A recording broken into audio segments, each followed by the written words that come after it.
I, 32 female, am from a small, tight-knit family. There's my family of four, my parents, my grandmother, my aunt and uncle, their two kids and their families. We all live in the same area and will do whatever we can to help each other. My cousin Derek, 28 male, tragically passed away a year and a half ago from an intoxicated driver. He left behind his wife, Monica, 27, and four kids, all under 8. It was devastating, and Monica completely shut down. We all understood and started caring for her and the kids. This included me no longer charging her rent. They lived in a house I own, next door to me, helping prepare meals, taking care of the kids, helping with appointments, schoolwork, and shopping, etc. I can't tell you how many times I was her shoulder to cry on. She let me put the kids in therapy but refused to go herself. On to the now issue. As I said, it's been a year and a half, and she's still completely shut down. She doesn't work or cook or clean, and I've been raising the kids along with my two. This isn't sustainable. The kids miss her. They lost their mom the day they lost their dad. I sat her down the other night and tried to be empathetic towards her, but nothing was getting through. She just kept crying and saying she couldn't do it without Derek. I told her she didn't have a choice. She has 4 kids who need their mother. She still wasn't listening, but I had had enough. I told her she had a week to get an appointment with a therapist before I stopped supporting her emotionally and financially and went to court for full custody of the kids. She ran out crying. The rest of our family thinks I'm being cruel because she loved my cousin deeply, but I think this is what she needs. She can't live like this and can't keep putting her kids through this. Everyone's been pitching in, helping around her house, and babysitting when I need a sitter for her kids. Am I the idiot? Not the idiot. You're right about her needing a therapist and being there for her kids. You've given it a year and a half, and while there's no limit on grief, she needs a reality check. You've not said anything crazy. Just go see a therapist at least. You've already tried that and it didn't work. You gave it time, but now's the time for an ultimatum. Her kids need her now. I don't think this even counts as OP trying to put a timeline on Monica's grief. Why does she need a sitter? Does she work? Or does she just live her days crying, leaving you guys to take care of her kids? I get that she lost her husband, but she didn't lose her brain. She should know her kids need her. As cruel as it sounds, she's being selfish. Grieving is necessary, but ultimately, it's just self-serving. It won't miraculously bring her husband back. What she's doing is the same as abandonment, and basically shows she cares more about herself than her kids. I mean, what are her plans, to just be a wreck for the rest of her life and have everyone else support her and take care of her and all her bills and her kids? I mean, it has to end sometime. I hope she gets the help she needs. Otherwise, do what you have to do to take care of those kids. And I would get her out of your house if you get full custody of those kids. And she can go live with other relatives who can take care of her if they think you're being mean. Yep, and the rest of the family needs to understand how much this is affecting OP and the kids financially. Since it's a tight-knit family and they disagree with your approach, they can all step up and take care of the 4 kids and start paying her rent. I mean, they don't want to be idiots, do they? It's easy to call you an idiot when you do everything. What occurred is very sad, but nearly 2 years later, it's not rushing this. Tough love is tough, but this situation is not your fault, and she's not helping, but sticking her head in the sand. Good luck to you and the children, and ultimately your sister-in-law. My wife, 32, and I, male 35, have been married for 5 years. It's been mostly good, though we've had rocky periods because we both needed to mature and because she's battled up and down depression for the past 3 years. Some of our fights get bad, like us shouting at each other, cursing, and sometimes not talking afterward for a day. Working with a marriage counselor has helped us a lot, and those blow-ups are way less common because one of us usually keeps a level head and resolves the issue. She's been in a rough place for the last month because our first pregnancy ended. It was late in the first trimester, but neither expected it. We were both really sad. It's been way harder on her, probably because of the hormone changes, the fact that she's wanted a baby for the last 10 years, and because pregnancy is more personal for her as the one physically bearing the new life. Since then, she's spent most of her time on the sofa, not leaving the house, and watching TV. When I'm not at work, I've spent as much time as I can consoling her and just being with her. Fast forward to the past week. A few days ago, she blew up at me after I got home late. I was replying to text messages from my car for about 5 minutes before coming into the house. She was angry when we discussed this because she felt I didn't want to spend time with her. She said a lot of hurtful things and shouted, and I eventually went to bed. It sucked being her punching bag, but I figured she was just going through a lot. The next day, she apologized and said she didn't know what was happening. We spent a lot of time together, received good friends and family support over the weekend, and were in a good spot. Then last night, she blew up at me again. It felt dumb. She wanted to keep the TV on in the background while we did insurance paperwork. I told her that I couldn't read the papers with the TV on and that I could go into another room to read it, or we could turn off the TV. She turned off the TV but was angry. When I asked what was bothering her, she blew up, but this time it felt like it crossed the line. She was screaming and cursing at me and following me around the house when I walked away. At one point, she intentionally screamed in my ear, and it really hurt. It hurt for the next couple of hours. When I tried to sleep, she was banging on the door and screaming profanities at me and insulting me and my family. Then I went into another room and held the door shut. It felt like she was trying to hurt me by screaming in my ear and saying those insults about me and my family. The ear pain still makes me angry. She didn't physically hit me, but it felt close to it, and that's messed up in my book. So I slept in the guest room last night, packed clothes for a week, and booked a hotel for today. I plan to stay at the hotel after work. I'm not sure what I'll do after. So, am I the idiot for leaving the house and staying elsewhere? Part of me feels like crap because I think she's depressed and going through a hard time, but I don't want to be treated like that again. I get that she's depressed, but I can't imagine ever trying to hurt her like that, even if I was crazy angry or in an awful mood. Not sure what to do next. Dude, she's using you as an emotional punching bag.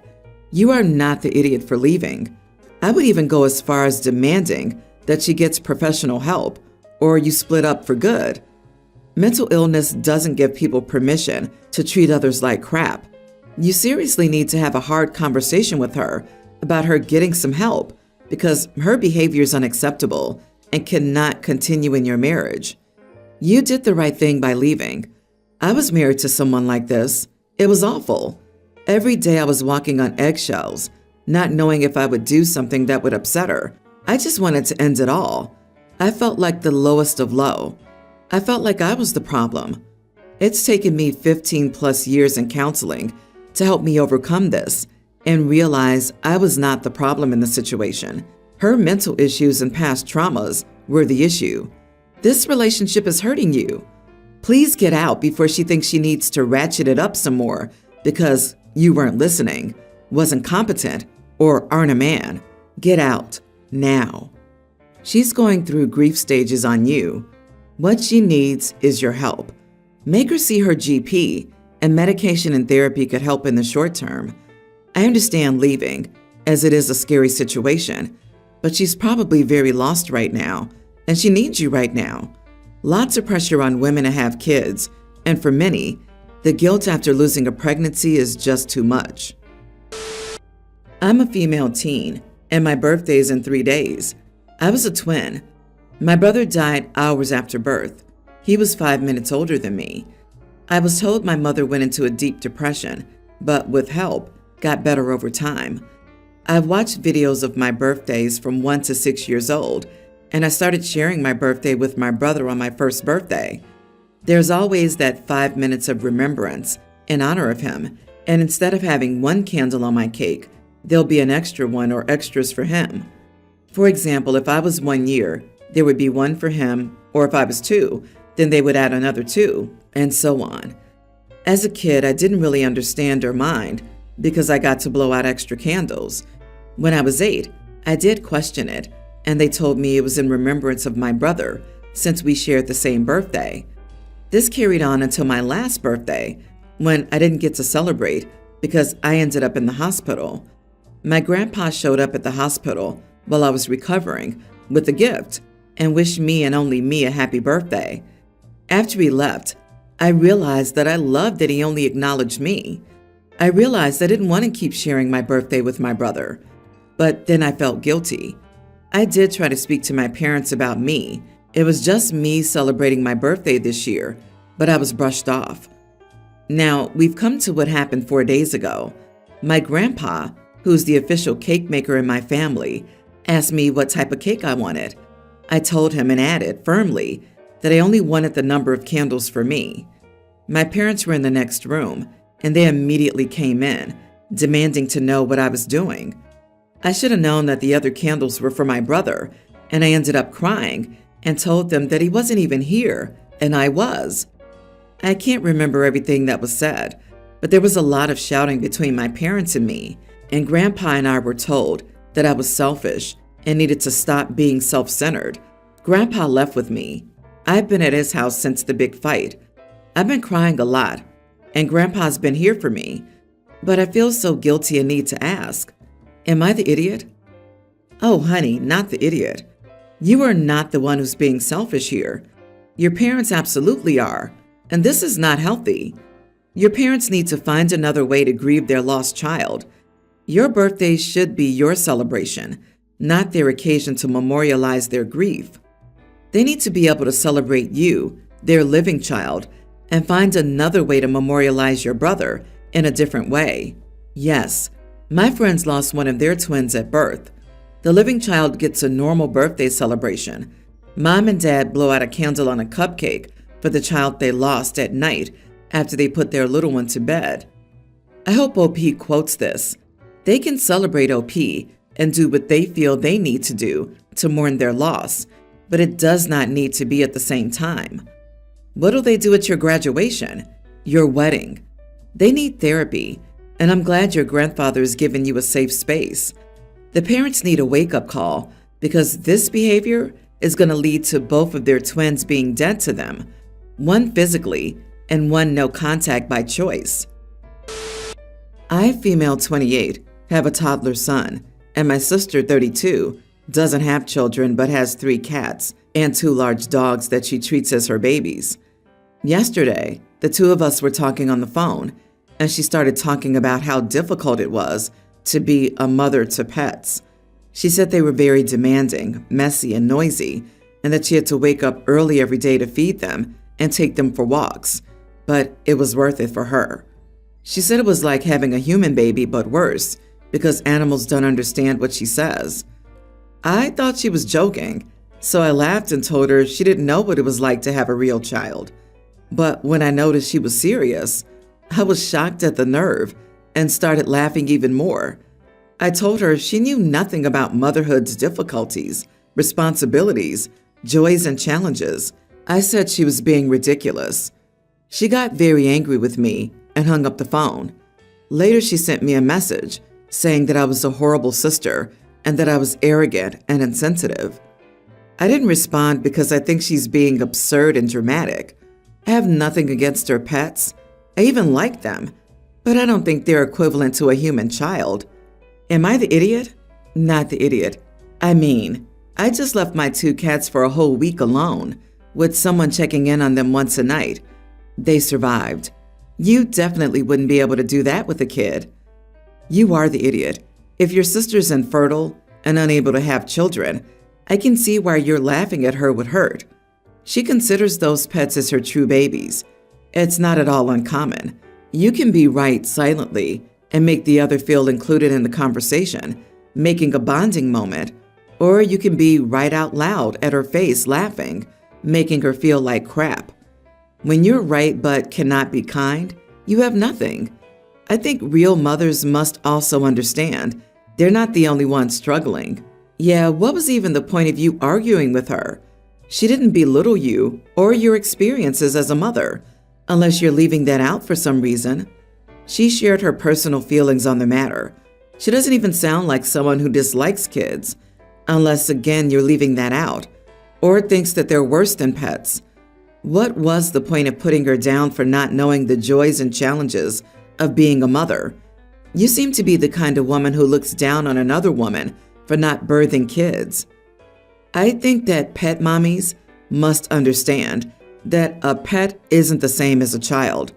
I suffered from postnatal anxiety, and my neighbor compared it to how she feels when she leaves her dog with her husband. Just know, it feels like an insult, to be honest.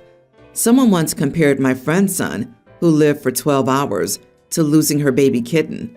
Like, what the heck? People who act like an animal is anything comparable to birthing and raising children are weird. This happened last week, but I still feel very weird about it.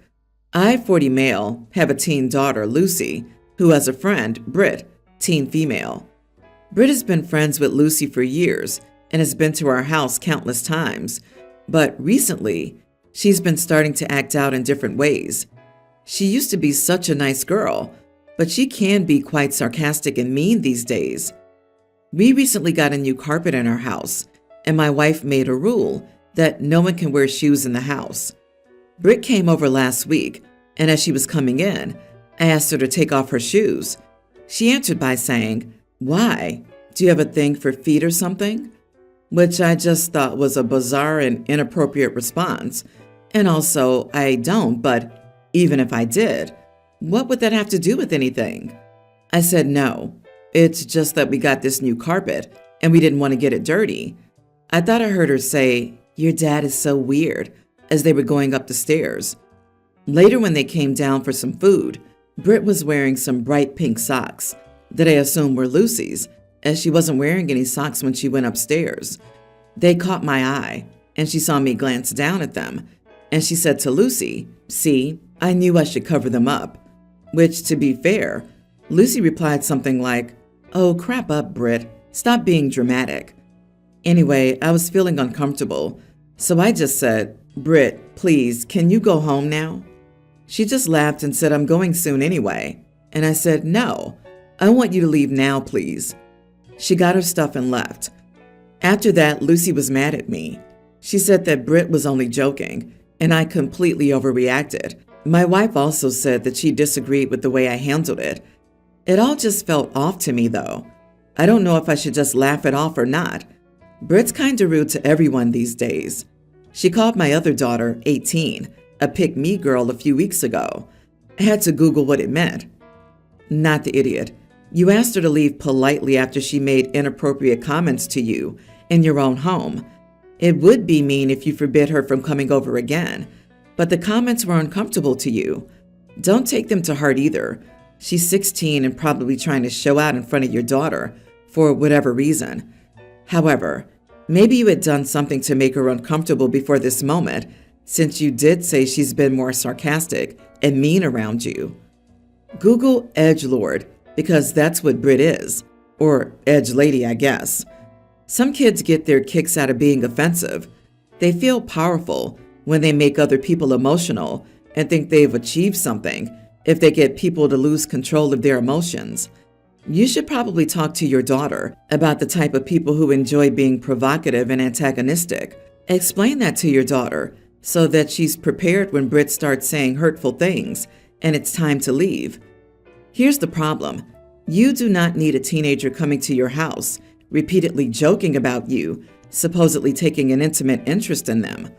This is not a problem that your wife and daughter have to face, so you are the only one who can advocate for yourself by asserting the seriousness of the issue. One comment was weird, but for her to openly imply that you're interested in her right in front of you is beyond disrespectful. It could ruin your reputation if it became an unchecked running joke and others caught wind of it and thought there's no smoke without fire. I wouldn't want her in the house after this if I were you.